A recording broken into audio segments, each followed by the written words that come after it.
Chaya, Bat Myriam. Refoua Shelema, son papa, Rav Kanievski et Rav David Abersera, cette semaine, et je vous les porte sur Netivot, de Ezrat Hashem. Hop, sur votre vote. On y va? C'est à toi. Top. Bonsoir à tout le monde. De retour après les fêtes de Pessah. Après Chag à Pessah, on se revoit. Et on s'est arrêté en plein milieu d'une mélacha qui s'appelle Maké Bepatish. Je fais quelques cours là-dessus. On va essayer ce soir de terminer cette mélacha. Mais avant tout, on va faire un petit résumé bref. Je ne sais pas qui c'est qui était là, qui n'était pas là. Donc il y a des cours qui sont enregistrés, d'accord, ils vont arriver tous demain, j'espère. Et pour l'instant, on va faire un résumé un peu sur ce qu'on a vu en bref et on continuera. Top. Maké Bepatish, d'accord, c'est notre mélacha. Traduction de Maké Bepatish, c'est frapper avec un marteau. Ça c'est la traduction. Définition, c'est terminer totalement terminer une œuvre, terminer un travail. Mais le mot c'est patiche ou c'est patiche? Non, en un mot, patiche, marteau. Frapper avec un marteau. Ça veut dire quoi frapper avec un marteau? L'image qu'on donne, d'accord, c'est toujours comme ça les mélachotes. On donne une image, on donne un acte et on essaye de comprendre qu'est-ce qui se cache derrière cet acte. J'ai fabriqué, on va dire, un beau verre en fer. Il est tout terminé, on peut boire dedans, il est tout terminé. Seulement il y a un petit au bout, à l'endroit où on va boire, on va dire que c'est encore un peu tordu. Donc je prends un marteau et je frappe bien jusqu'à ce qu'il devienne parfait. Donc qu'est-ce que j'ai fait là? J'ai donné un petit coup, mais ce coup là, il veut dire que maintenant ça y est, j'ai terminé. Mais d'un autre côté, le verre il est en fait terminé avant que je donne ce coup, on peut l'utiliser. Seulement j'ai fait vraiment le dernier acte qui termine l'œuvre que j'ai fait. Ça c'est Maké Bepatish. Donc comme ça on a expliqué Maké Bepatish. C'est une mélacha en fait, ni d'un côté, si j'ai pas encore terminé l'œuvre, ça s'appelle pas cette mélacha. Et si j'ai terminé déjà entièrement, il y a quelque chose d'extérieur qui est venu et que je l'ai enlevé, ça rentre pas dans la mélacha. C'est les deux extrêmes. Bidiouk au milieu. J'ai terminé, c'est utilisable, seulement il manque encore quelque chose pour terminer. L'exemple qu'on a donné, c'est frapper comme ça sur un verre et je le redresse bien. Je termine la fabrication du verre. Un deuxième exemple qu'on a donné, c'est un fil qui est dans la poche d'un costume. Le costume est tout fabriqué. Seulement quelqu'un qui veut mettre la main dans la poche, il y a un petit fil qui le dérange. Donc c'est pas encore tout terminé. D'accord? Ce fil-là, même si le couturier n'a pas fait, c'est l'homme quand il achète, il défait ce fil. Mais en défaisant ce fil, maintenant le costume est tout à fait utilisable. On fait la dernière touche, c'est Maké Bepatish. Si par exemple, c'est une chose qui est venue après, un exemple qu'on a donné, deux exemples. J'ai deux couteaux. Ouais. Un couteau que je décide d'aiguiser. Il coupe, seulement il coupe mal. Je l'aiguise. Et j'ai un autre couteau il y a un dépôt, une saleté sur la lame et on n'arrive pas à couper. Donc, est-ce que le fait d'enlever la saleté, de nettoyer bien le couteau, c'est Maké Bepatish? On a dit non. Pourquoi? Parce que c'est extérieur, c'est pas le couteau lui-même. Donc c'est vrai que d'un côté, c'est pas comme aiguiser. Aiguiser, je pouvais l'utiliser, j'utilise mieux. Là, je peux pas l'utiliser, il y a un dépôt qui dérange. Mais puisque ce dépôt c'est extérieur, c'est pas dans le couteau lui-même, c'est pas Maké Bepatish. Même si maintenant je le rends utilisable, c'est quelque chose qui est extérieur. On ne peut pas appeler ça un acte, un travail, une mélacha. Tandis que aiguiser le couteau, je l'améliore. Il coupe, maintenant il va mieux couper. et c'est une amélioration qui se fait dans la lame elle-même. Ça, c'est Maké Bepatish. D'accord? J'ai pas fabriqué le couteau il est là. D'un autre côté, c'est pas un problème extérieur. Donc c'est entre les deux, c'est ça la melacha de Maké Bepatish. D'accord? Ça, c'est la définition de Maké Bepatish. Encore une autre chose pour mieux comprendre. Je vais faire en bref tous les exemples qu'on a vus dans les cours précédents. J'ai un livre, et il y a deux feuilles qui sont collées. Il y a deux manières de deux feuilles collées. Il y a deux feuilles qui sont collées des pages. Les pages n'ont jamais été séparées. Et il y a deux pages qui sont collées avec la colle de la reliure du livre. J'achète le livre tout neuf, j'arrive pas à détacher les deux pages, j'ai de la colle. Est-ce que j'ai le droit de séparer les deux pages de la colle?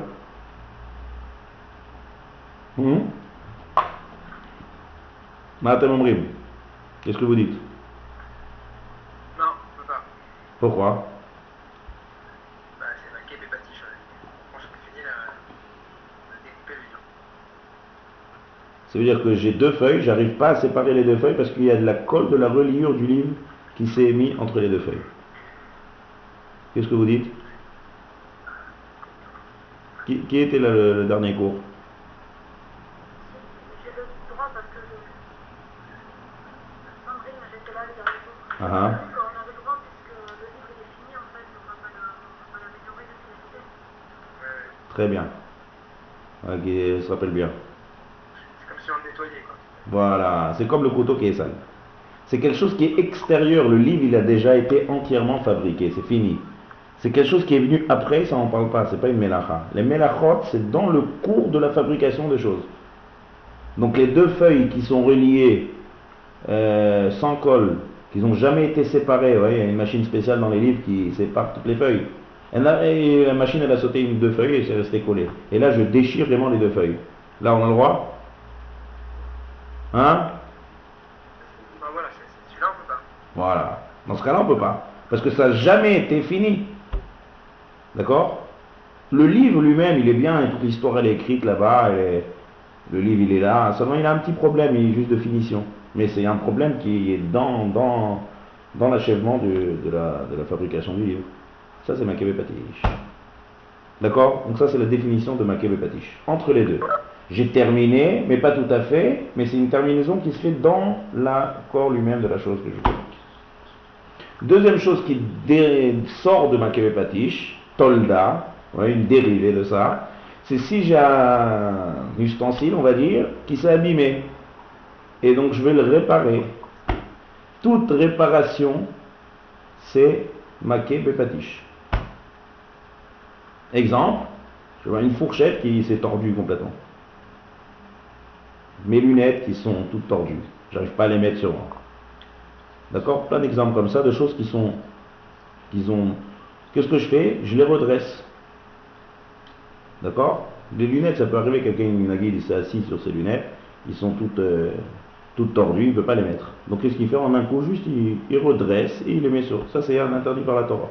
Pourquoi? Il répare les lunettes. Réparer, là, c'est pas Bidiouk Maké Bepatish, c'est pas que je fabrique quelque chose, mais c'est exactement pareil. Puisque qu'est-ce que c'est Maké Bepatish? Par exemple, on va prendre l'exemple du costume. Je veux utiliser le costume et je ne peux pas. Il y a un problème.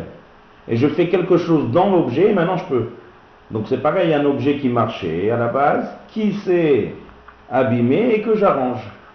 Ça rentre aussi, c'est exactement la même mélacha de Maké Bepatish. Si vraiment on ne peut plus l'utiliser et qu'on l'arrange, ce sera un interdit par la Torah. Si on peut l'utiliser mais on l'arrange un peu mieux, ce sera un interdit par les Chachamim. Par exemple, une fourchette qui a un petit peu tordu et que je la redresse. Je peux l'utiliser avant. Ça, c'est interdit par les Chachamim parce que c'est pas vraiment un acte, mais c'est quand même un sort. D'accord? Ça s'appelle en hébreu Metaken Mana. J'ai entendu ce principe. Metaken Mana, Mana en araméen, c'est ustensile. Arranger un ustensile. C'est un dérivé de Maké Bepatish. Donc on a parlé de plein de choses, on a parlé de plein d'exemples. On a parlé d'une montre par exemple qui s'arrête. Une montre à 100 piles qu'on remonte. Est-ce que je peux la remonter? D'accord? Vous vous rappelez de ça? On a dit qu'on n'en remonte pas, parce que lorsqu'elle s'est arrêtée, elle ne fonctionne plus. En la remontant, je la refonctionne. Mais il y avait une discussion là-dessus, mais là, à la fin, on est marqué. Donc ça sort. On a dit si c'est un petit jouet qui fait comme ça remonter, ça on a dit on peut. Parce que si on remonte pas, on peut quand même jouer avec le jouet. La montre, elle s'est arrêtée, elle marche plus. D'accord? Et si c'est une belle montre? Si c'est une belle montre, et par rapport au fonctionnement de l'heure, elle marche plus. Oui, mais ça peut faire bijou. Oui, mais alors pourquoi je la remonte? Le bijou, il va pas changer quand je remonte. Ouais. Non, c'est sûr. C'est-à-dire, là-bas, dans le jouet, la différence. Dans le jouet, quand je remonte, c'est pour jouer. Donc, je peux jouer même si je remonte pas. Mais là, c'est deux choses qui sont vraiment distinctes. Si je remonte, c'est pour que ça marche. Et là, elle marche pas. D'accord? D'accord. Ça, c'est le deuxième point qu'on a vu dans Makebe Patish. Troisième point. Alors là, je vais être très bref parce que si je reprends le dernier cours, on va avoir pour tout le cours. Là. Donc, je vais dire ça en très bref. Et demain, dans la semaine, il doit apparaître en enregistré. Je dois l'envoyer demain. C'est le troisième sujet qu'on a vu. C'est faire un trou. Asiyat Nekev. L'exemple classique que la Gemara donne, j'ai un poulailler et je fais un trou dans le poulailler. Quel melacha c'est? C'est Makebe Patish. Tout celui qui fait une ouverture pendant Shabbat, un pétard, un trou, une ouverture, qui est fait, alors la condition elle est, on a dit comme ça, il faut que ça soit fait pour entrer et sortir. Ça veut dire qu'il y a deux fonctions. S'il n'a pas ces deux fonctions, c'est pas interdit par la Torah. Dès qu'il a ces deux fonctions, je crée une ouverture dans un ustensile. Alors, créer une ouverture, ça ne veut pas construire. Construire, il y a des règles claires qu'on a étudiées dans la Mélacha de Bonnet. Construire, c'est prendre plusieurs éléments ensemble et les associer. Ça, c'est construire. Dans tous les cas de figure qu'on a vus. Que ce soit ustensile, que ce soit sur le sol. Mais là, c'est faire un trou. Donc, j'ai amélioré. Parce que, par exemple, dans le poulailler, l'exemple qu'on a donné, que la Gemara elle donne, c'est faire un trou pour, d'une part, faire rentrer de la lumière dedans. Deuxième chose, pour évacuer les mauvaises odeurs. Donc, c'est un trou qui est fait et pour rentrer, et pour sortir. Ça, c'est Makebe Patish, interdit par la Torah, Makebe Patish. D'accord? C'est un troisième sujet.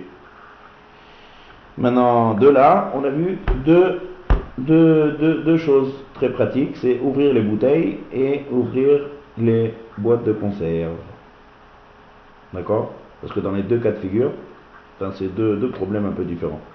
Dans la boîte de conserve, c'est tout fermé. Donc je crée une ouverture de la boîte. Ouais. Et dans les bouteilles, là-bas le problème, c'était le bouchon. Le bouchon il est fermé, je ne peux pas l'utiliser. En ouvrant, je peux utiliser maintenant ce bouchon. Donc j'ai fabriqué un cli. Donc on a les deux sujets qu'on a vus. Ouais. On a dit fabriquer un cli, mais à quelle mana, ouais. C'est-à-dire ce bouchon, je ne peux pas l'utiliser, maintenant je peux l'utiliser. Est-ce que je peux ouvrir une bouteille pendant Shabbat? Quand je dis bouteille, bien sûr, on parle de bouteille à bague, avec les bagues attachées que je dévisse. D'accord? Je ne parle pas des bouteilles de bière ou de vin. Que ça, il n'y a pas de problème. Qu'est-ce que je fais? Juste, je sépare le bouton. Je sépare le bouchon de la bouteille. D'accord? Alors, dans les bouchons, il n'y a pas la question de créer une ouverture. Pourquoi? Parce que c'est deux choses distinctes. Créer une ouverture, c'est j'ai un seul corps, et il n'y a rien, et je crée un trou. Donc dans la boîte de conserve, oui, c'est comme ça. C'est tout fermé de tous les côtés. On prend un ouvre-boîte et on ouvre. On fait une ouverture. Donc là, le sujet, ça rentre dans le sujet numéro 3 qu'on a parlé, c'est faire un trou, faire une ouverture. Dans la bouteille, ça sera pas le problème de faire une ouverture, parce que c'est deux choses distinctes, le bouchon et la bouteille. Le problème là-bas, il est de fabriquer le bouchon. Un bouchon qui est fermé, je ne peux pas l'utiliser. En ouvrant, je peux l'utiliser. D'accord? Ça, c'est les deux problématiques qu'il y a. La halakha, on a dit que les deux, c'est moutar. D'après la halakha, netto. Maintenant, vous allez entendre d'autres abanim, peut-être ashkenazim, plus mahmirim, qui vont dire que ça, et ça, c'est assour. Mais on a expliqué les deux côtés. On a expliqué pourquoi on tranche que c'est permis. Tout le monde me suit là ou je vais trop vite? Non, C'est bon? C'est un résumé très très bref du dernier cours. Et on doit, non, moi j'ai raté, hein, mais on doit quand même faire un orifice à l'opposé dans la boîte, non? C'est pas ça? Un quoi? Un deuxième trou? Alors ça, on a parlé de ça. C'est une très mauvaise solution. Pourquoi? Que tu penses? Pourquoi c'est une mauvaise solution? Je sais pas pourquoi, bah, j'ai toujours entendu ça, mais Oui, ça. Parce que comme ça, il est plus fonctionnel, le corps que j'ai fabriqué. Mais comme la question elle est, est-ce que j'ai le droit de faire un trou? Si je fais un trou, je détruis la boîte. Donc, on est en train de parler de Makébé Padi, il ne faut pas oublier la mélacha de Soter. La boîte, elle est plus fonctionnelle quand je fais un trou, donc je détruis ma boîte. C'est vrai qu'après, avec ce trou, l'ouverture, elle n'a plus de sens. Mais est-ce que j'ai le droit de faire ce trou? Ouais. Ouais. Donc ça, on a expliqué que c'est pas du tout une bonne solution, ça, de faire un trou. Là, la elle est qu'on peut ouvrir. Vraiment, dans la boîte de conserve, beaucoup permettent. Dans la bouteille, il y en a qui sont un peu plus, mais dans la boîte de conserve, à part le Chazonish, d'accord, qui est un des possèdes qui est plus connu plus Mahmir, mais la majorité Esfarad et Ashkenazim permettent d'ouvrir les boîtes de conserve. L'explication, elle est simple. Quelle est l'explication? On a dit tout à l'heure que ou faire une ouverture, ouais, qui est destinée des deux côtés, sortir et rentrer, c'est une ouverture, c'est interdit. Alors maintenant, la question, elle est comme ça. Est-ce que ma boîte de conserve, quand j'ouvre avec mon ouvre-boîte, je fais une ouverture pour sortir ce qui est le contenu de la boîte? D'accord. Mais est-ce que je vais l'utiliser après pour mettre des choses dedans? Utiliser des boîtes de conserve? Bon, il y en a qui utilisent. Il y en a qui utilisent. Hein? Plus pour les bouteilles peut-être. Non, je parle pour l'instant les boîtes de conserve. Ouais, les boîtes de conserve, non. Il y en a qui utilisent, il faut savoir. Il y en a qui utilisent pour cuire des œufs. Ça existe. Mais la majeure partie des gens, quand ils ouvrent une boîte de maïs ou une boîte de thon, on jette. D'accord? Oui. Donc il y a deux choses ici. Premièrement, c'est pas fait pour rentrer et ressortir. Si quelqu'un décide après d'utiliser cette boîte de conserve pour mettre des choses dedans, c'est interdit par la Torah. Parce qu'il fait une ouverture avec des deux côtés, et pour sortir en premier temps le contenant, et pour après mettre des choses dedans, c'est fait pour ça reste, donc ça c'est la source par la Torah. Mais en général, quelqu'un qui ouvre une boîte et la jette, alors ici l'explication est que puisque c'est jetable, premièrement, c'est pas fait pour les deux côtés, déjà, donc on descend de niveau, c'est déjà un interdit que les Chachamim. Mais deuxième chose, on a ramené une Gemara qui ramène ce mécor de ce dîme, c'est puisque c'est jetable, donc ça perd tout son sens de fabrication de Keli. Ça veut dire que ici le problème il est de fabriquer un pétard, un cli, ce qui était fermé, maintenant c'est ouvert. Mais ça a de sens quand c'est quelque chose qui va tenir la route. Mais si c'est quelque chose qui est un mauvais ustensile, et ici pourquoi c'est mauvais? Parce que je le jette, donc ça n'a aucun sens. Donc il n'y a aucun interdit d'ouvrir ça. Dans des ustensiles qui sont jetables, ça perd son sens de fabriquer une ouverture.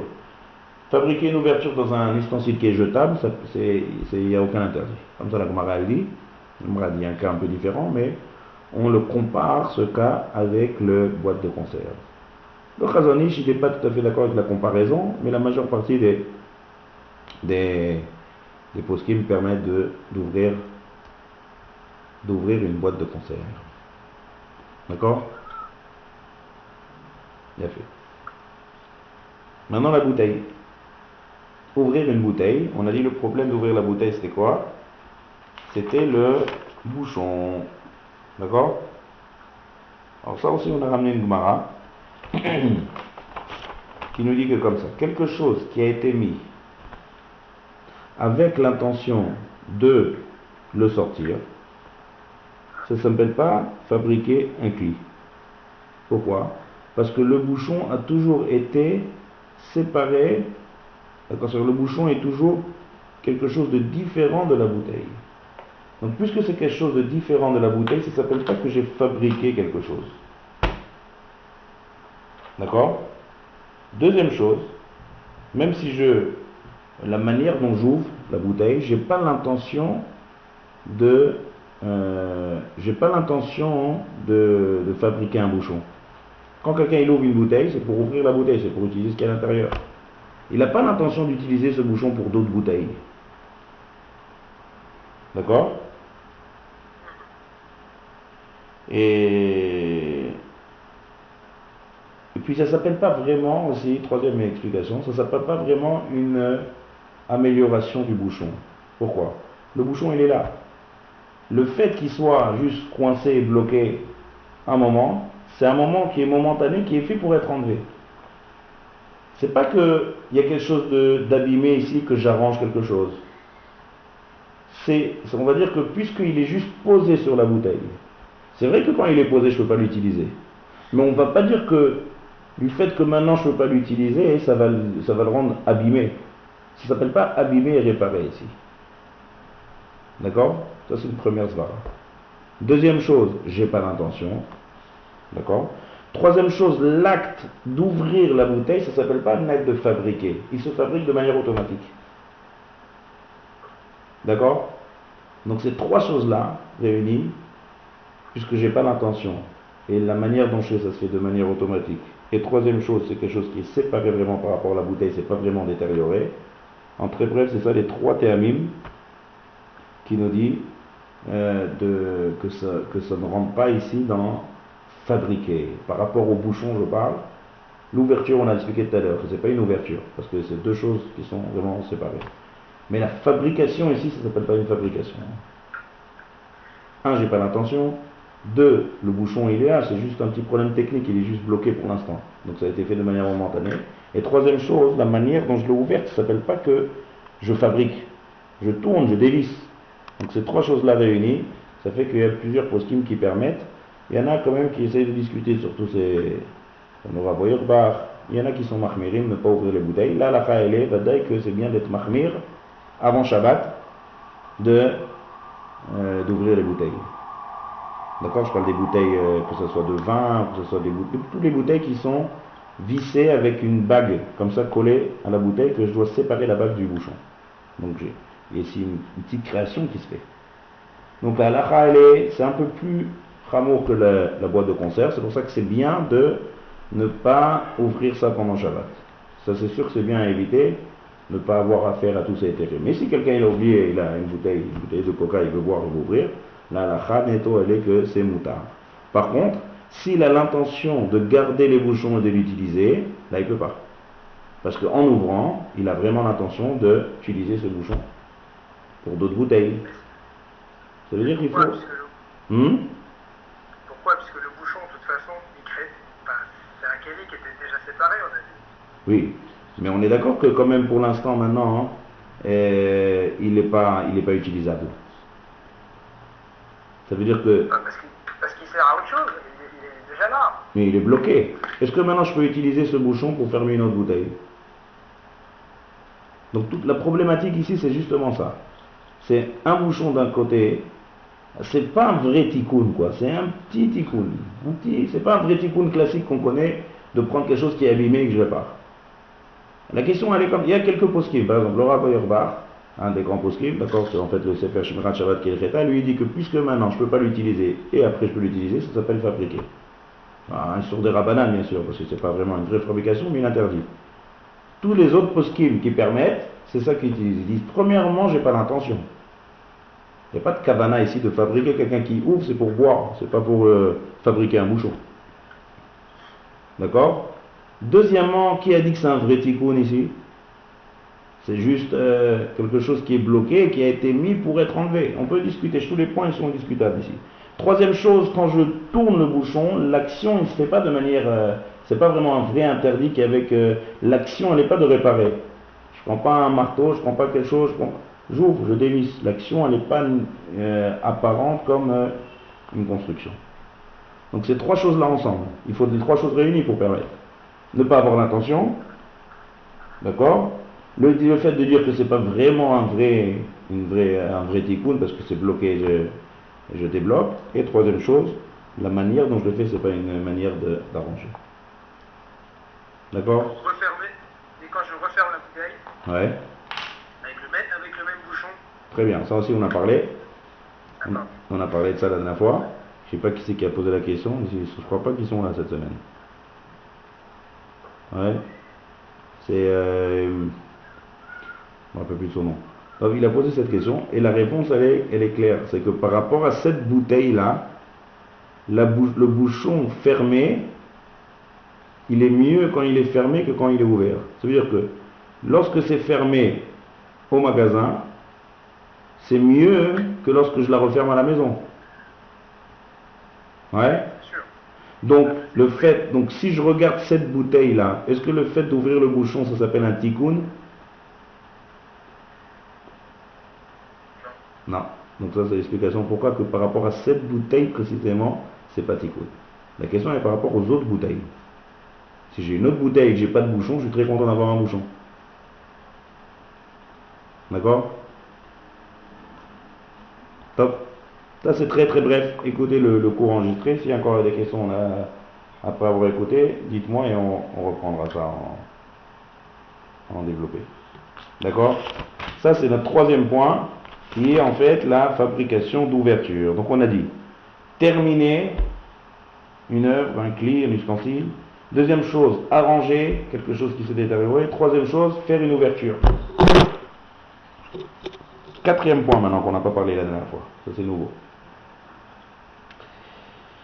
Et dans la mélacha de bonnet, qu'on a étudié construire, on a dit que associer deux éléments, c'est mélechet bonnet.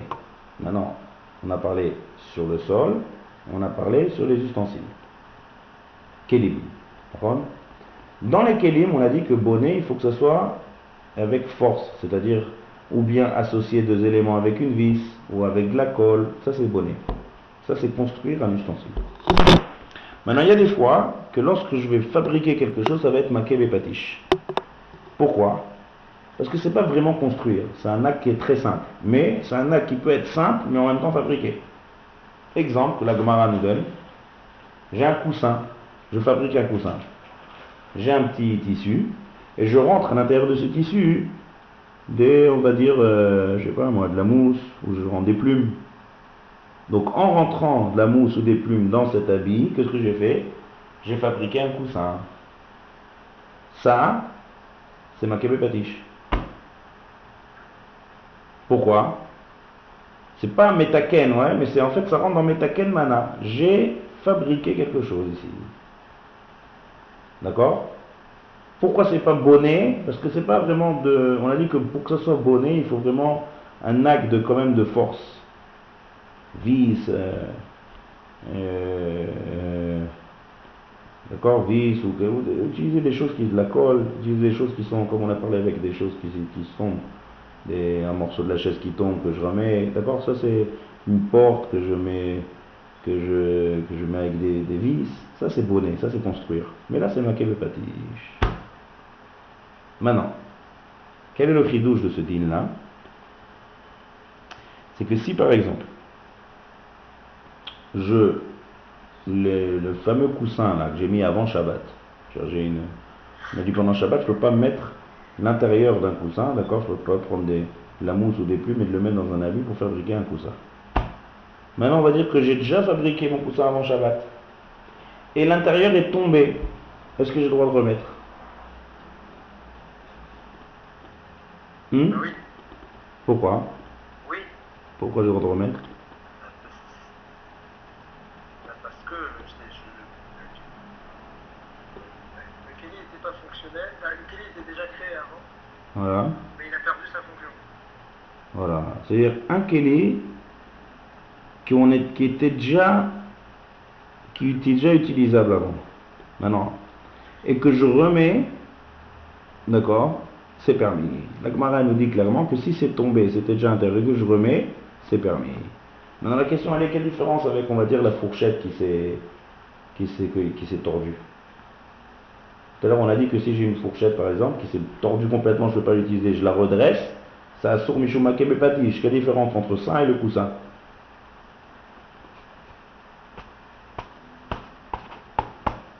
C'est le temps, non? C'est la durée de la réparation? Non.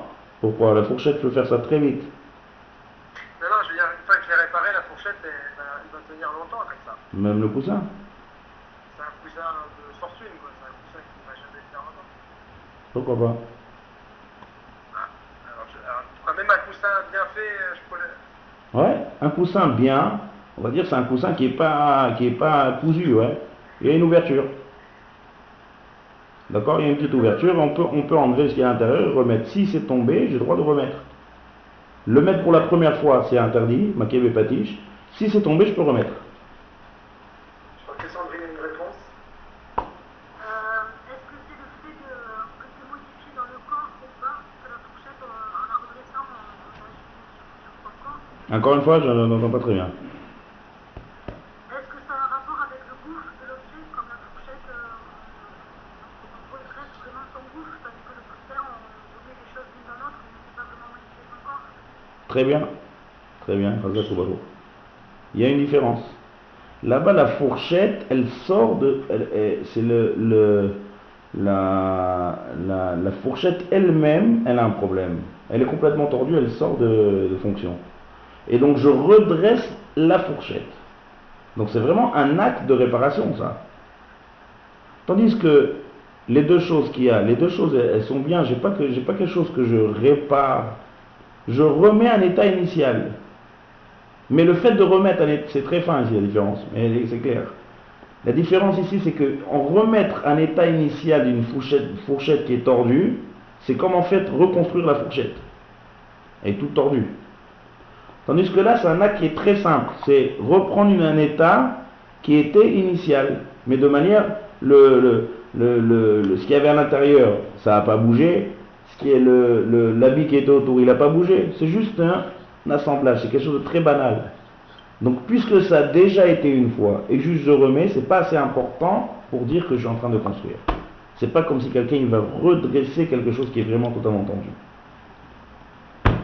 Tout le monde est d'accord? C'est clair?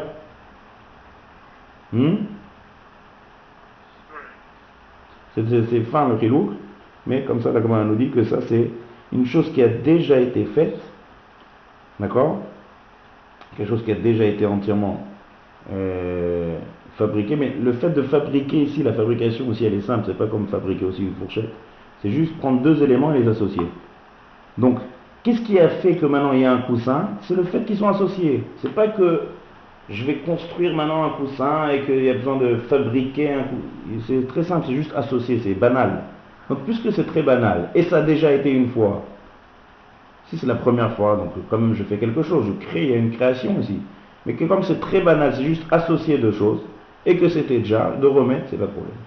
Tandis que quelque chose qui marche bien, quelque chose qui est vraiment, et qui s'est vraiment détérioré dans son bouffe lui-même, dans son corps, et que je dois redresser et retravailler, ça c'est un tikkun.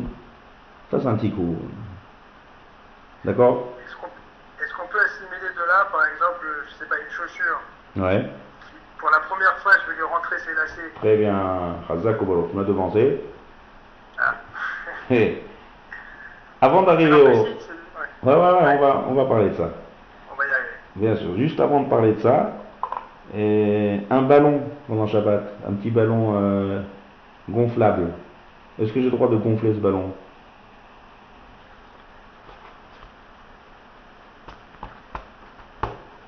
Je prends un ballon gonflable. Vous connaissez les petits ballons des enfants de couleur là? Déjà, il faut faire un nœud. Déjà, le problème. Non. Nœud, c'est un problème. Nœud, je fais pas de nœud. Il y a des bâtons comme ça qu'on met qui bloquent, peu importe. J'ai plusieurs manières pour bloquer le ballon. Ou peu importe, je veux juste m'amuser, je le gonfle et je le mets en l'air comme ça pour qu'il se dégonfle. Je vais m'amuser avec mon petit enfant. Est-ce que j'ai le droit de gonfler le ballon? Oui. Pourquoi? Parce que c'est associé de l'air avec l'intérieur du ballon, en fait. Un peu plus fort, j'entends mal. Parce que c'est juste peut-être associé de l'air dans le ballon, comme l'eau est dans le brésil. Donc je mets de l'air dans le ballon. Non, j'ai rien mis. C'est juste de l'air. L'air, c'est quelque chose de l'air. Il y a une formule chimique de l'air. C'est quelque chose. Il y a déjà de l'air dans le ballon. Non. Ben non, s'il n'est pas gonflé, il n'y a pas d'air. Un petit peu. Il y a un tout petit peu toujours, même infime. D'accord, mais moi j'ai rajouté de l'air dedans. J'ai rajouté de l'air. C'est peut-être du CO2, mais c'est de l'air. D'accord? C'est du dioxyde de carbone. en gonflant. Donc maintenant j'ai mis quelque chose dans ce ballon et j'ai obtenu une forme de ballon gonflé. Donc c'est assourd. Ah oui, c'est nouveau, ouais. C'est interdit par la Torah, c'est makebe patish. Gonfler un ballon, c'est makebe patish. C'est exactement comme fabriquer un coussin. Ouais? Est-ce que je peux le regonfler? Ah, très bien. Tu me devances toujours avec les questions, c'est bien. Est-ce que j'ai peur qu'on aille vite? Et comme je connais pas. Non, très bien, non, c'est bon signe.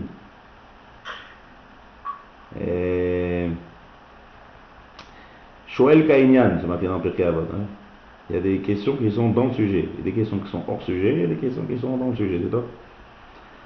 Donc, si le ballon, je l'ai déjà gonflé une fois, et que je décide de le regonfler, est-ce que j'ai le droit? Ouais, Oui? Oui, parce qu'il a déjà eu sa fonction. Bon. La halakha, elle est que oui, mais je vois que c'est très évident pour lui. Pour moi, c'était pas très évident, parce que c'est un chidouche. Pourquoi c'est un chidouche? Parce que c'est pas le même air qui était avant. C'est-à-dire c'est quelque chose de nouveau. L'air, il est parti, d'accord? Et maintenant, je mets quelque chose d'autre. C'est un nouvel air qui est arrivé. Donc peut-être qu'on va considérer ça comme une nouvelle fabrication de ballon.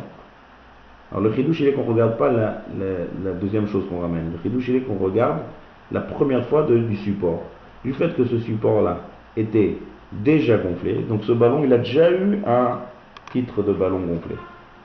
Donc le fait de remettre de l'air à l'intérieur, c'est comme le fait de remettre le contenu du coussin qui est tombé. Comme ça, donc un ballon qui a déjà été gonflé, on peut le regonfler. Le gonfler pour la première fois, c'est interdit Mishum Makeve Patish. D'accord? Maintenant on arrive au lacet. J'ai une chaussure, toute neuve, il n'y a pas de lacet. Est-ce que je peux mettre les lacets dans la chaussure? La première fois, non. La première fois, non. Il a fait. La première fois, non. Parce qu'une chaussure sans lacet et une chaussure avec un lacet, c'est pas pareil. J'ai amélioré la chaussure ici. Et j'ai assemblé deux choses. Ça rentre dans le même sujet qui est assemblé. Comprenez ici le sujet qu'on parle. C'est le quatrième sujet qu'on parle dans Makeve Patish. Prendre deux éléments et les associer de manière très simple. Mettre un dans l'autre, d'accord, faire rentrer les choses à l'intérieur, un lacet dans une chaussure, de l'air dans un ballon, coussin, de ça on parle. Donc ça c'est quelque chose de très simple. Mais je fabrique quand même quelque chose. J'améliore. Donc c'est Makeve Patish. Maintenant la question elle est comme ça. J'ai des chaussures où il y a déjà des lacets. D'accord? J'ai déjà mis une fois des lacets. Maintenant je veux changer de lacet. Donc je veux mettre même un ancien lacet dans cette chaussure. Est-ce que j'ai le droit? Moi je dis oui. Pourquoi? C'est un nouveau lacet dans une ancienne chaussure. Enfin, quand je dis ancienne chaussure, ça veut dire, le cas que j'ai donné tout à l'heure, c'est une chaussure que jamais j'ai mis des lacets. Mais dans cette chaussure, on a déjà mis des lacets, je décide de changer, de mettre un nouveau lacet. La chaussure, elle a déjà eu sa fonction de chaussure. Il y avait. Et alors? Mais le lacet il est nouveau. Le lacet il est nouveau. Oui, mais l'essentiel c'est la chaussure, c'est pas le lacet. Ça c'est parce que j'ai devancé le coup du ballon. C'est pas évident du tout. Il y a dans les poskim Charonim, il y a une marloquette là-dessus. Si vous connaissez le Rav Ben Sion Abba Shaul, il interdit. Le Mishnah Boura aussi il interdit. D'un autre côté, on a Rav Moshe Levi qui permet, Rav Ovadia Yosef qui permet. Donc c'est pas possible. ouais. La marloquette ici elle va être comme ça. Est-ce que je regarde le lacet ou est-ce que je regarde la chaussure? Parce que dans les deux il y a quelque chose de... Un lacet qui est nouveau. C'est-à-dire si c'est un lacet ancien avec une chaussure qui est déjà ancienne, d'après tout le monde c'est permis. C'est comme l'histoire du coussin, ça c'est une Gemara qui nous dit que si c'est tombé on peut remettre. Si j'ai un lacet qui était déjà mis, qui est tombé, que je remets le même lacet, ça c'est peut-être c'est permis. Mais là c'est un nouveau lacet. Donc dans les deux, il y a quelque chose de nouveau. Par rapport au lacet, c'est la première fois qu'il est dans une chaussure. quand je mets un nouveau lacet dans une nouvelle chaussure, c'est la première fois où cette chaussure reçoit un lacet. Qu'est-ce que je regarde? Le lacet ou la chaussure? Alors la halakha est en plus dans ceux qui permettent, comme ça Rav Ovadia il permet, Rav Ovadia c'est permet, Rav Moshe Levi permet. Pourquoi? Parce que l'essentiel ici, la logique, l'essentiel ici c'est la chaussure. Parce que, qu'est-ce qui s'est passé ici? Si on prend par exemple l'exemple du coussin, il y avait un habit, jamais il a eu de choses à l'intérieur, jamais il a eu de plumes, et maintenant je décide de fabriquer ce coussin. Donc un habit sans plumes, c'est pas un coussin. Dès que je mets la plume, ça s'appelle coussin. Donc même quand c'est tombé, je dis ce coussin là, il est vidé. Il a toujours un nom, quelque chose qui est venu, qui a déjà été utilisé, il a déjà monté de niveau, on va dire. Donc une chaussure que j'ai jamais mis de lacet, elle n'a pas encore arrivé à son vraie utilisation de chaussure. Tandis qu'une fois qu'il y a déjà eu, ça y est, tout ce qu'il va avoir après que je mets, que ce soit nouveau ou neuf, par rapport à la chaussure, c'est pareil. D'accord? Dire que par rapport au lacet, je l'ai amélioré parce que c'est la première fois que j'utilise ce lacet, on ne regarde pas l'utilisation d'un lacet, on regarde l'utilisation de la chaussure. Parce que c'est la chaussure qui va s'améliorer avec le lacet. Vous voyez le... Ouais. C'est un lacet esthétique, avec des paillettes, tout ça. Ouais. J'ai envie de changer, je vais mettre un lacet pour qu'on voit le lacet. On voit quoi? C'est un lacet pour que l'on le remarque, c'est-à-dire c'est un lacet plus esthétique. Ouais, mais c'est vrai, mais quand même, le lacet on le voit même quand il n'est pas dans la chaussure. Donc sur quoi je suis en train de traiter là? Sur l'amélioration de la chaussure en fait. C'est fin, il y a par exemple le Mishnah Pourra et Osser. Bon, la halakha c'est bien d'être marqué, en tout cas les netto, ceux qui vont être sommaires sur Rav Ovadia Yosef et Rav Moshe Levi, les deux ils permettent, il doit y en avoir encore d'autres qui permettent. Mais là c'est le cas de figure ici dans les chaussures. D'accord? Donc qu'est-ce qu'on a vu ici dans ce quatrième sujet? C'est fabriquer en fait une petite fabrication, on va dire légère. Ouais. Assembler deux choses et créer quelque chose. On va appeler ça créer quelque chose de manière simple. Donc c'est pas melechet bonnet, parce que construire il faut faire un acte quand même de force comme on a expliqué. Donc ça rentre dans Makeh Bepatish. Si c'est la première fois que j'assemble et que ça devient une nouvelle fonction que j'ai améliorée, c'est rentre dans Makeh Bepatish. Mais le chidouche il est que puisque c'est très simple et c'est pas vraiment une vraie amélioration dans le goût de la chose, dès que j'ai déjà donné une fois le titre et que ça s'est séparé et que je remets, là il n'y a pas de problème. D'accord?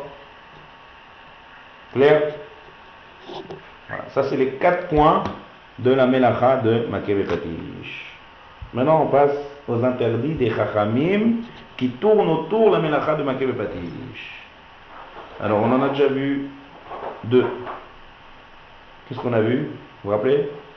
Quels sont les interdits des Chachamim qui tournent autour de la Melacha de Makeh Bepatish? La musique et nager. La musique et Nager. Très bien. Il a fait. C'est les 2 sujets qu'on a vus. La musique et nager. Quel rapport avec bonnet, Makeh Bepatish, ça, les interdits des Chachamim, ça a toujours à première vue rien à voir. En fait, ça a à voir. C'est une zéra de peur que. Faire de la musique, il faut un instrument de musique. Donc jouer un instrument de musique, il n'y a pas de problème.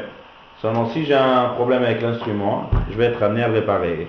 Et on a dit, quelque chose qui est détérioré qu'on répare, c'est dans Makeh Bepatish. Donc quand ils ont dit, on ne joue pas de la musique. Et là on a élargi ça, là ça a été loin. La musique c'est quelque chose qui est très attire l'homme, la musique. Donc là ça va loin. On a dit que même faire un rythme, il n'y a pas d'instrument. Je fais un petit rythme sur la table. D'après le Shulchan Aruch, les Sfaradim, ça sort. Les Ashkenazim, ils sont plus indulgents sur ce côté. Je crois que même le Rama, il dit que ceux qui font ça, on peut les laisser faire. Il n'a pas dit c'est permis. D'accord? Non, aujourd'hui, par exemple, les Chassidim, ils dansent, ils chantent sans problème. Donc, chacun selon ses coutumes. En tout cas, le Shulchan Aruch, Neto lui-même, il interdit. Danser aussi. On a dit que à Simchat Torah, c'est permis les Chavot à Torah. Si ça tombe Shabbat. D'accord? Donc ça c'est la Xerat Rachamim. Et on a élargi, on a parlé de toutes sortes de rites. Qu'est-ce qu'on peut faire si jamais j'ai envie de faire un rite? J'ai le droit de faire Béchinouille. d'accord, de changer, de faire quelque chose de bizarre, de frapper des mains différemment, un petit chinouille, c'est permis. On a parlé aussi pareil de faire du vélo. Si je fais du vélo et que la chaîne elle saute, je vais être amené à réparer la chaîne, c'est ma patiche. Une chaîne qui saute d'un vélo que je la remets, c'est ma patiche. Donc, Chachamim aussi interdit de faire du vélo, ça c'est venu un peu plus tard. Il n'y avait pas de vélo, je passais de vélo à l'époque de la Gemara. D'accord? Ça c'est les deux points qu'on a vus. Bon, on a élargi, on va agir. Nager aussi c'est pareil. C'est-à-dire quoi nager? C'est les deux pieds, pas faire trempette dans l'eau, pas rentrer dans l'eau. Ça, c'est une autre histoire. Après Sfaradim, si c'est de l'eau froide, on peut. S'il y a toutes choses à faire attention tout autour, on va pas rentrer là-dedans maintenant. Je parle de l'acte maintenant de décoller les deux pieds du sol et de nager. Chachamim m'ont interdit, de peur que je vais fabriquer un petit ustensile pour pouvoir nager. Une petite planche, petit radeau. Et là on a dit que c'est que dans la mer. Dans une piscine où les bords de la piscine dépassent l'eau et que l'eau, si jamais elle s'en va, elle revient, pas comme la mer, c'est différent de la mer, les Chachamim n'ont pas interdit dans une piscine. Cette xéra ne rentre pas là-bas. Donc, comme on va, bien sûr, il y a plein de choses à faire attention autour. Ne pas essorer, ne pas l'eau qui dépasse, il ne faut pas que ça tombe sur la terre parce que ça arrose, il y a plein. D'accord? C'est faire très attention avec permettre d'aller à la piscine. Il y a plein de choses autour qu'il faut faire attention. Moi je parle maintenant que du problème de nager. Dans une piscine, ça ne ressemble pas à la mer, les Chachamim m'ont interdit que dans la mer, ou dans un étang, ou dans un lac. D'accord? Ça c'est en très bref ce qu'on a vu. Maintenant, il nous reste encore quelques sujets à voir dans les interdits des Chachamim qui sont dans Makev et Patish. Quels sont les deux sujets qu'on va voir? C'est dans les aliments. Est-ce qu'il y a Makev et Patish dans les aliments? Première chose. Et deuxième sujet, c'est est-ce que j'ai le droit de plier des habits pendant Shabbat? Plier sur les plis. On va parler du talit. À la fin de la tfila, est-ce que je peux le plier? C'est les deux sujets qui nous restent à voir dans les interdits des Chachamim qui tournent autour de l'interdit de Makev et Patish. On va commencer avec les aliments. Alors il y a une règle qui dit, d'abord un exemple. Comment j'arrive à Makev et Patish dans un aliment? C'est très simple. Un sirop. Est-ce que je peux boire un verre de sirop? Vous arrivez à boire un verre de sirop? Je parle pas de sirop pour la toux, je parle des sirops Tesser. Ouais? Non, c'est pas possible. Non. Donc qu'est-ce qu'on fait? On met un petit fond et après on rajoute de l'eau. Donc je fais un Makev et Patish là. Je pouvais pas boire, j'ai rajouté de l'eau, j'arrive à boire. Ou bien, j'ai quelque chose d'amer. Je trempe dans l'eau. Je trempe dans l'eau, on va dire, pendant quelques heures. Je le sors de l'eau, c'est plus amer, ça s'est adouci, c'est bien. J'ai arrangé l'aliment. Et ainsi de suite. Toutes sortes d'exemples que j'ai un aliment qui n'est pas mangeable en fait, et que maintenant je l'arrange. Donc là, on effleure un peu le bichoul. Bien sûr, parce que la mélacha de bichoul, c'est aussi pareil. J'ai un aliment qui n'est pas mangeable et que je le mange. Mais bichoul, il y a des critères. C'est avec le feu. C'est une source de chaleur. Ça, c'est une des grosses conditions de bichoul. Il faut qu'il y ait une source de chaleur. De là, on est développé dans bichoul toutes les sources de chaleur possibles. Ouais. Mais là, il n'y a pas de source de chaleur. Là. Rien. J'arrange quelque chose sans utiliser birkla, rien qui a à voir avec la chaleur. Donc, je ne rentre pas du tout dans mes lechet bichoul. Est-ce qu'on va dire qu'il y a Makev et Patish dans les aliments? Alors ça aussi, il y a une grande discussion dans les poskim. La halakha, elle est qu'on dit En Makev et Patish be'ochalim. Il n'y a pas Makev et Patish dans les aliments. Pourquoi? Toujours la même svara qu'on dit toujours. Ça s'appelle manger. Quelqu'un qui va, en fait, même si ce serait interdit, ce serait un peu interdit par les Chachamim, parce que c'est pas une vraie melacha ça.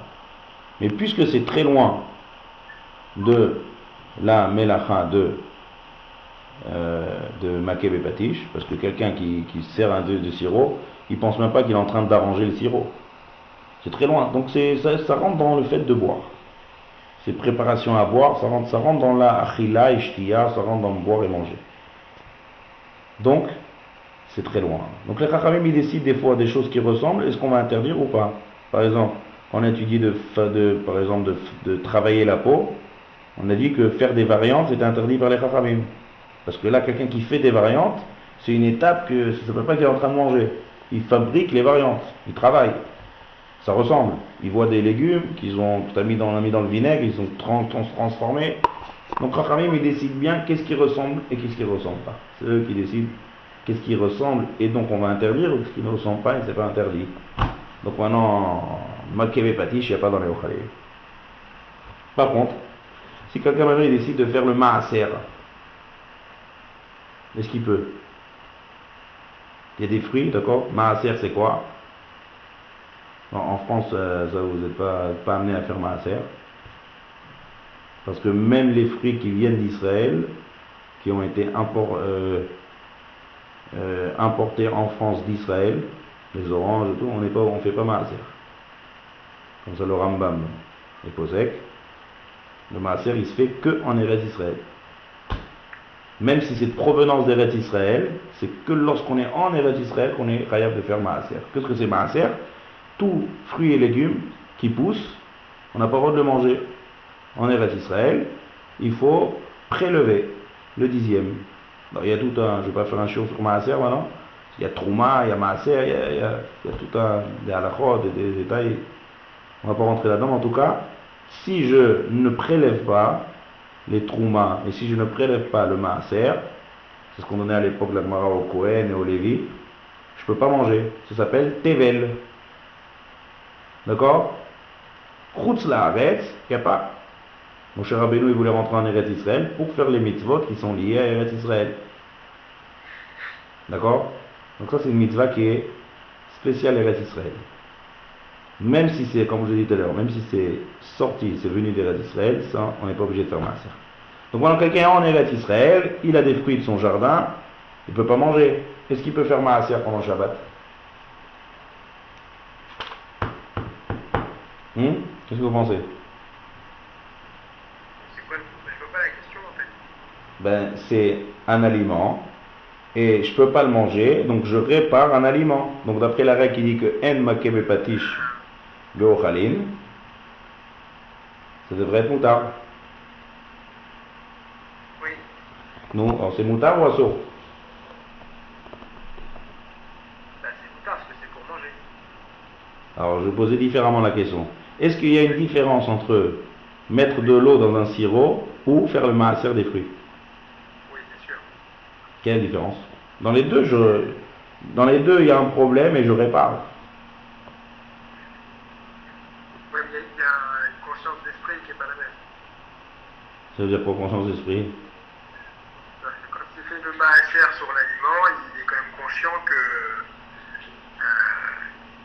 il fait pas que pour manger, il fait aussi parce qu'il ne fait pas de maaser. Ah, il a fait. Tandis que le sirop, il n'y a pas de mitzvah de boire du sirop. En fait, il n'y a pas d'interdit de boire un sirop si on ne met pas d'eau. On va dire comme ça. Tandis que là, il y a un interdit de consommer un aliment qu'on n'a pas prélevé, le maaser. Donc en fait, j'enlève cet interdit. Là, c'est pas manger, là. Donc ça saute. D'accord? Alors il mange pas le fruit Shabbat. Non, il ne peut pas. Il doit prélever avant Shabbat s'il veut manger des fruits et légumes. Ou quand il achète en général dans un magasin, en général il y a un Herscher, donc ils ont déjà fait ça. C'est le responsable de la cache-route qui font ça. On ne fait pas ça à la maison. Si quelqu'un il a des arbres fruitiers chez lui à la maison, il doit prélever. D'accord? En Eretz Israël, bien sûr. Ouais. Maintenant, je vais donner un cas qui n'est pas en Eretz Israël, qui est même en dehors d'Eretz Israël. C'est Chala. On a fait les Chalot, et la mère de famille, elle a oublié de prélever la Chala. est-ce que je peux manger de cette challah?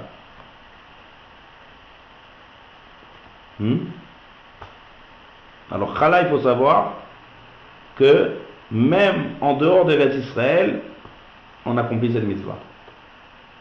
Pas de la Torah, il y a une différence. C'est qu'en Eretz Israël, la mitzvah de challah, elle est mina Torah. En dehors d'Eretz Israël, la mitzvah de challah, elle est midera banan. Mais elle est là. On doit prélever, tout celui qui fait des gâteaux, des chalot, il doit prélever la challah. D'accord? Avec bracha et tout. Comme on Eretz Israël. Si on ne prélève pas, on ne peut pas manger la challah. Donc, une femme qui a fait des chalot pour Shabbat, elle a oublié de prélever la challah. Est-ce qu'on peut manger? Est-ce que je peux prélever?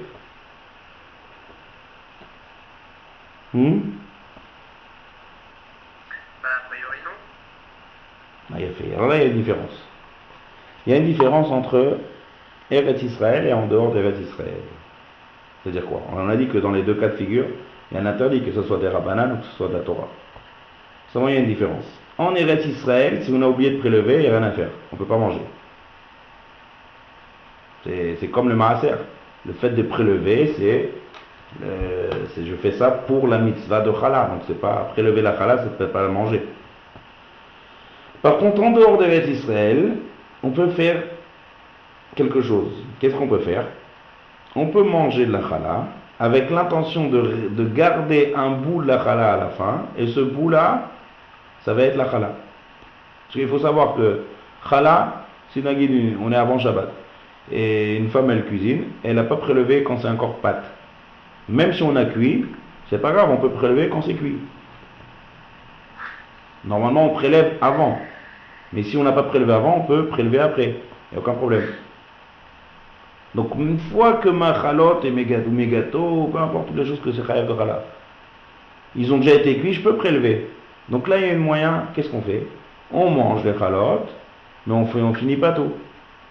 On laisse un morceau, la quantité qu'il faut pour prélever la challah, on laisse à la fin, et après Shabbat, rétroactivement je prélève, et je dis ce que je prélève c'était sur ce que j'ai mangé avant.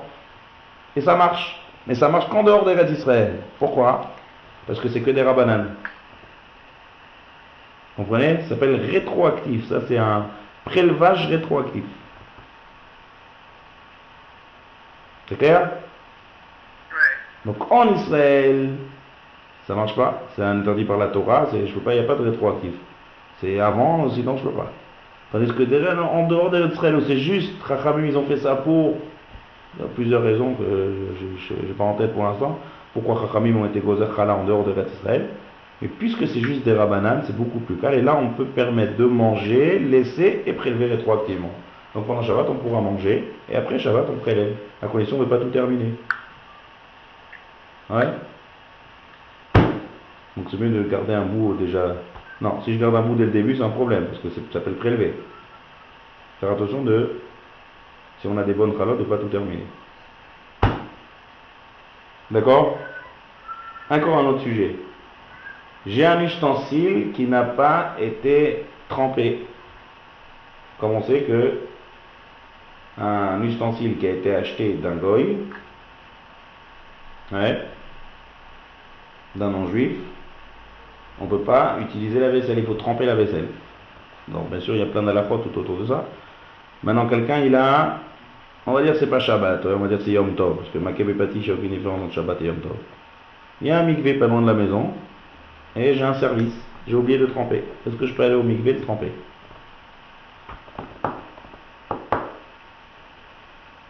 Hein? Qu'est-ce que vous dites? Je termine sa construction. Non, l'assiette elle est construite. Oui, mais elle n'est pas utilisable. Ah, donc je peux tremper au mikvé ou pas? Oui, je dirais que non, parce que c'est comme la fourchette que je déplie, quoi. Comme la fourchette? Oui, je rends fonctionnel. Ouais, mais comme une différence avec la fourchette.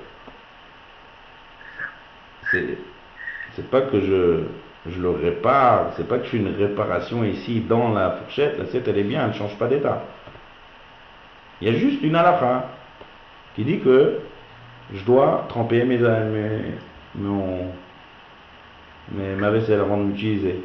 Donc apparemment, ça devrait être comme le maaser. Alors il y a une grande marloquette dans les Rishonim. Il y a des Rishonim qui permettent et des Rishonim qui interdisent. La halakha, après les Sfaradim, c'est permis. Pourquoi c'est permis? Quelle différence entre ça et le maaser? Alors là, c'est une halakha qu'il faut savoir. Quelqu'un, on va dire, il a une marmite qui est faite en fer, qui est achetée d'un goy, donc ça c'est, il faut faire le maaser. Il faut tremper. D'accord? Quelqu'un il a cuit dans cette marmite. Est-ce que après il dit ah, j'ai pas trempé. Donc il transvase ce qu'il y a dans cette marmite dans une assiette, d'accord, qui a été trempée. Est-ce qu'il peut manger? Est-ce que l'aliment a été interdit? Vous connaissez cette halakha? Alors l'halakha elle est que ça n'interdit pas l'aliment. Il n'y a pas de problème de cache-route ici. Il y a une halakha qui dit que je n'ai pas le droit d'utiliser un ustensile qui n'a pas été trempé. Si j'ai utilisé, ça ne rend pas interdit l'aliment. Donc, c'est pas comme le maaser. Le fait de tremper, c'est pas que j'enlève un issour. J'améliore un peu, mais c'est pas un tel point que d'enlever un issour. Donc c'est pas vraiment comme le cas du maaser. Le Shulchan Aruch, comme ça il est posé, qu'on peut tremper une vaisselle pendant Shabbat. Il y a d'autres moyens pour éviter la marloquette. C'est quoi? C'est intéressant. C'est quoi? Par exemple, si je vais par exemple dans un bar, on va dire un bar qui appartient à un goy, et je bois là-bas un café, est-ce que j'ai le droit de boire un café dans une tasse d'un goy? Il n'a pas été trempé, bien sûr. Alors la halakha, elle est... Hein? Quand c'est quelque chose de public, il n'y a pas besoin de... Sans rentrer... Oh, d'accord. Je vais chez mon voisin, goy. Je signe un contrat avec un associé goy. D'accord? Et il me sort un café, il sort sa vaisselle et il m'offre un café dans une tasse. Est-ce que je peux boire de cette tasse? Il n'a pas trempé, le goy il ne va pas tremper la vaisselle. Alors la halakha elle est que j'ai le droit. Pourquoi? Parce que j'emprunte d'un goy. C'est pas acheter. Il y a une différence entre emprunter et acheter. Acheter, on passe du domaine du goy au domaine du juif. Là il faut tremper. Prêter, prêter, ça reste dans le domaine du goy. Donc c'est dans son domaine, il n'y a pas besoin de tremper, je peux boire même si j'emprunte. Donc qu'est-ce qu'on fait? C'est simple. Je vais chez le voisin goy, je lui donne ma vaisselle en cadeau, et après je lui demande, tu peux me prêter la vaisselle? Donc en lui donnant, c'est à lui. Moi je lui fais une petite introduction un peu, pas qu'il me prenne pour un fou. Mais je lui explique, voilà, selon la juive c'est comme ça. On donne la vaisselle, je te fais cadeau, et après tu dis, tu peux m'emprunter sa vaisselle? Donc j'ai emprunté d'un goy. Et on peut utiliser, sans passer par le éther de tremper. T'as compris? D'accord? C'est bon ou pas? Bien fait. Donc ça c'est tous les cas de figure qu'on a vu dans les Ochalim. Il n'y a pas maké bepatish dans les Ochalim. Dans le dîme de maaser, on ne peut pas faire maaser, parce que là c'est pas Ochalim, c'est enlever un issour, c'est pas juste manger. Tvilat kelim, là la c'est qu'on peut, mais il y a une autre technique. Et la chala, si on est en Eretz Israël, on ne peut pas. Si on est en dehors d'Eretz Israël, on mange, et ce qui reste rétroactivement, on fera la chala. Parce que prélever la chala et faire le maaser, là c'est enlever un interdit, et ça ressemble, bien sûr, c'est pas un makébé patish, ça ressemble un peu à makébé patish, et donc les chachamim ont interdit. Top, il nous reste un dernier point qu'on n'a pas vu, c'est le dîme de plier les habits. Est-ce qu'on peut plier un habit pendant Shabbat? Il y a plusieurs cas de figure. Est-ce qu'à la fin de la tefila, je peux plier mon talit sur ses plis, pas sur ses plis? Il y a plusieurs points, on verra ça, les Hashem la semaine prochaine. D'accord? Très bien. C'est clair, Ah, d'accord. vous avez des questions? C'est bon?